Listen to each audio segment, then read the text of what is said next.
Postmortem रिपोर्टमा चाहिँ मृत्युको कारण मृतकको यौनाङ्गमा भएको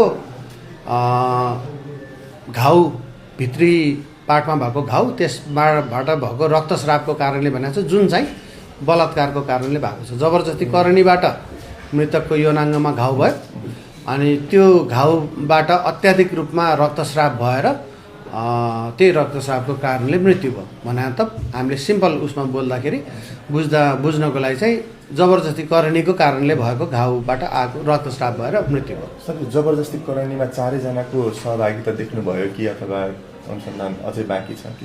यसलाई चाहिँ मैले अहिले उसमा राख्यौँ, किनभने यकिन नभइसकेको हामीले अहिले नै बोल्दाखेरि अलिकति प्रिमेच्योर हुन्छ जस्तो लाग्छ।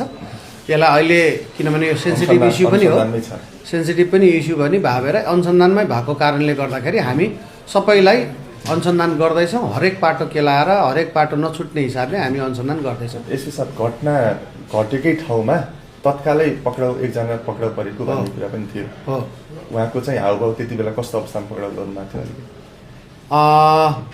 हामीले त्यो बेलामा जस घटनास्थलमा जस्तो हुन्छ त्यो मान्छे त्यो व्यक्ति त्यही भएको कारणले उसलाई पक्राउ गरेको र उसलाई तत्कालै पक्राउ गरेर लगेर हामीले हस्पिटल लगेर उसको स्वास्थ्य परीक्षणहरू हामीले यो जबरजस्ती करणीको घटनाको प्रोटोकलले के गर्नुपर्ने हो परीक्षणहरू, ती परीक्षणहरू फलो गरेर त्यो परीक्षणहरू चाहिँ तत्काल गऱ्यौँ हामीले। उसका शरीरका परीक्षणहरू, अभियुक्तको शरीरको पनि परीक्षणहरू गर्नुपर्छ, त्यसका स्वाबहरू लिनुपर्छ।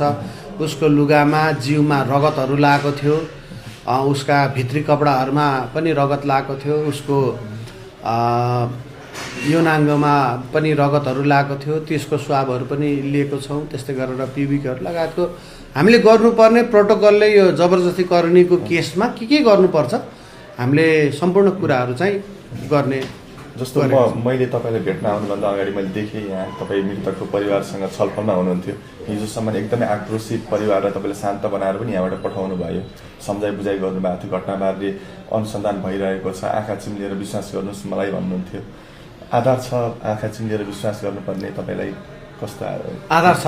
हजुर, मैले एउटा चाहिँ एकदमै धन्यवाद दिन चाहन्छु तपाईँको उसबाट। यहाँको समाज र सुर्खेतवासीहरूले र विशेष गरेर परिवारले चाहिँ सुर्खेत जिल्ला प्रहरी कार्यालयलाई एकदम विश्वास गरिदिनु भएको छ। यो भनेको आजको मात्र भन्दा पनि हामीले पहिला गरेका कामहरूको त्यो पनि हो जस्तो लाग्छ। र हामीले उहाँहरूसँग के भनेका छौँ भने प्रहरीलाई अरूतिर इन्गेज गराउँदाखेरि जस्तै पुराना घटनाहरू चाहिँ प्रहरी अनुसन्धान गर्न छोडेर अरूतिर भिड नियन्त्रणतिर गर्न थाल्यो भनेपछि अनुसन्धान प्रभावित हुन्छ भन्ने हिसाबले हामीले उहाँलाई त्यो पनि भनेका छौँ।